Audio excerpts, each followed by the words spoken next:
It's really nice. Good stuff. I wish I golfed. Yeah. You guys haven't really seen a pro-style offense too much this season. Just kind of what challenges does that present? Mostly just because you haven't really. It's kind of a new challenge, I guess. Right. You could say for you guys. I mean, it's different because not a lot of teams in the Big 12 use that style of offense, but it's something that we just adapt to. Closest thing I can think about, a team that would be close to that would be K-State, and it's still not close to that. Right. So,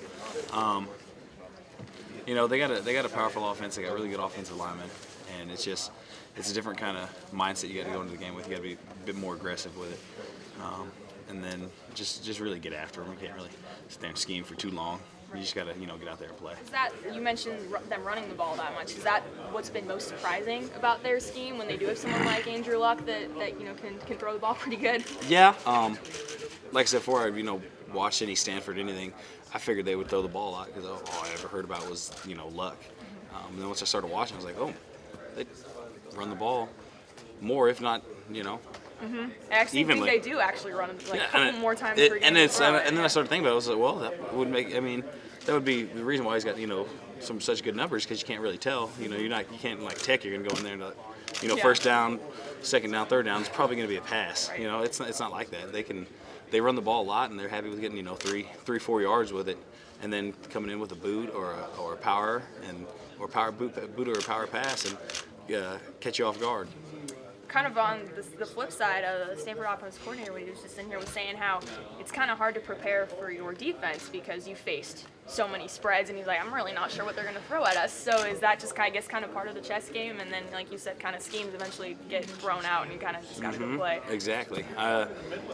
I'm glad to know they have a little bit of problem with it too. Well, he could be pulling our leg a little bit too. Maybe he was like, well, you don't know what they're going to throw. He's like, I know exactly what. No, I mean, he's exactly right though. It's one of those things where, what do you watch? I mean, you can watch the opponent, but for them, I guess as an offense, as a defense, we could watch our offense and figure it out. But as an offense, watching our defense, and nothing really matches up to them, it would probably be a little tricky. But eventually, the chess game you just tip the board over and you just, throw some punches or something. There you go. I want to ask you about Levy Adcock and just, offensive linemen are always, so unheralded, and here he is, getting an All-American status again for the second year in a row. What's it like going up against him in practice, or just kind of what makes him, as good as he is? Big Levy. I like him. I like going up against him in practice just because he's very talented, and he improves my game. He's a funny guy. He's just, offensive linemen. Each of them have their own kind of sense of humor, and they're all kind of.